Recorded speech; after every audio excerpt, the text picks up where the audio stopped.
If you love eggs, this Bengali ডিম ভাপা is a must try. তোমরা যারা ডিম খেতে ভালোবাসো অবশ্যই একবার ট্রাই করে কমেন্টে জানিও কেমন লেগেছে। প্রথমে জল গরম করতে দিয়ে ওর মধ্যে ডিমগুলো সেদ্ধ করে নেব।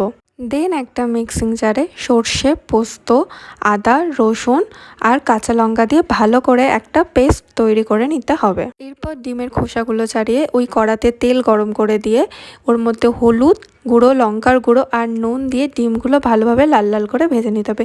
দেন ওই তেলের মধ্যেই পেঁয়াজ কুচি আর টমেটো কুচি দিয়ে ভালো করে সব কিছু ভেজে নিতে হবে। একটা টিফিন বক্সের মধ্যে এই সর্ষে পোস্তর পেস্টটা দিয়ে দিতে হবে। তারপর সমস্ত ডিমগুলো ওর মধ্যে একে একে দিয়ে দিতে হবে। তারপর ওর মধ্যে নুন, ধনেপাতা কুচি আর লঙ্কা দিয়েছি। এখানে লঙ্কা আমি দুটোই দিয়েছি, তোমরা চাইলে আরও বেশি ইউজ করতে পারো। বাই দ্য ওয়ে, তোমাদের সানডে লাঞ্চে কী ছিল সেটা অবশ্যই কমেন্টে জানিও। তারপর ওই যে ভাজা পেঁয়াজ আর টমেটোটা ছিল সেটাও ওর মধ্যে অ্যাড করে দিয়েছি। আর কালারের জন্য কাশ্মীরি লঙ্কার গুঁড়ো আর ঝালের জন্য একটুখানি লঙ্কার গুঁড়ো দিয়েছি। তারপর ভালো করে সব কিছু মিশিয়ে নিয়েছে। এখনই যা দেখতে ভালো লাগছে না, কি বলবো আর কি। এরপর টিফিন বক্সটা ভালো করে বন্ধ করে দিতে হবে। কড়াতে জল গরম করে 10 থেকে 15 মিনিট ঢাকা দিয়ে এটাকে স্টিম করতে হবে। আর এই যে স্টিম করার পর এটা হচ্ছে ফাইনাল লুক। দেখতে যা ভালো হয়েছে না, আর খেতে তো অসম্ভব ভালো হয়েছে।